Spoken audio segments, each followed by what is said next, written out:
अस्सलामुअलैकुम। Drama serial dine की आने वाली एक साथ बहुत ही धमाकेदार होने वाली है। अब उम्मीद है कि जल्द ही इसकी सेकंड लास्ट एपिसोड भी रिलीज कर दी जाएगी। शबाब चलती है यहाँ एक चाल। हुनैन की प्री बर्थडे सेलिब्रेट की जाती है और मीशा को वहाँ उसकी औकात दिखाई जाती है कि वो सिर्फ एक ग्रैनी है और खुद को मालकिन समझने की कोशिश मत करे। अब ये बात जवार शाह और इवन के मीशा को भी बहुत बुरी लगती है। अब यहाँ पे ज़किया जो है वो सारा कुछ देख रही होती है और इंजॉय कर रही होती है, लेकिन दूसरी तरफ वो वहाँ पे गुस्से से जब मीशा बाहर आती है तो जवार शाह फ़ौरन पीछे आ जाता है और उससे कहता है कि मैंने तुम्हें कहा था कि मैं तुमसे शादी करना चाहता हूँ, तुम्हें वो अहमियत देना चाहता हूँ जो तुम डिज़र्व करती हो। मीशा जो अच्छी तरीके से जानती है कि वो जवार शाह से अब शादी नहीं कर सकती क्योंकि वही निहाल है और मीशा भी है, तो जाहिर सी बात है जवार शाह ने उससे तलाक दे दी है, तो कैसे पॉसिबल है कि अब वो दोबारा उससे निकाह कर ले।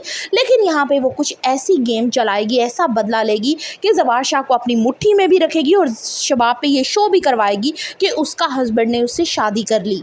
शबाब मीशा से कहती है कि वो जल्द ही उसे इस घर से निकाल देगी, लेकिन उससे पहले जवार शाह उसे इस घर से निकाल देगा या ये भी मुमकिन है कि वो उसे तलाक दे दे। जहाँ एक तरफ शबाब कर रही है मीशा का रास्ता तंग, वहीं दूसरी तरफ जावेद को पड़ गई है मीशा की ज़रूरत। लेकिन अब ऐसा क्या होता है कि उसे मीशा की ज़रूरत पड़ जाती है। फौजिया और आमिर जावेद की बीवी का जेवर हड़प कर जाते हैं। अब यहाँ पे जो जेवर ज़किया ने रखवाया होता था फौजिया के पास कि वो अमानतन उसके पास है, यहाँ पे वो सब पे कब्जा कर लेती है और जावेद के मांगने पर उसे कुछ भी नहीं देती और उसे कहती है कि ये रही लॉकर की चाबी, अब तुम जानो और तुम्हारा काम। मुझे इतना ही फौजिया ने पकड़ाया था। फौजिया और आमिर इतनी शातराना चालें चलते हैं कि अब वो अच्छी तरीके से जानते हैं कि जावेद इस बात की जाके भिनक जवार शाह को भी नहीं देगा, क्योंकि जवार शाह इसी पे शक करेगा कि ये जुए में हार चुका है। आमिर बहुत ही ज्यादा परेशान होता है कि अब वो क्या करे, क्योंकि वो जुए में हार चुका होता है। अब वो फौजिया से बार बार पैसे मांगता है तो वो उसे साफ कह देती है कि मेरे पास कुछ भी नहीं है।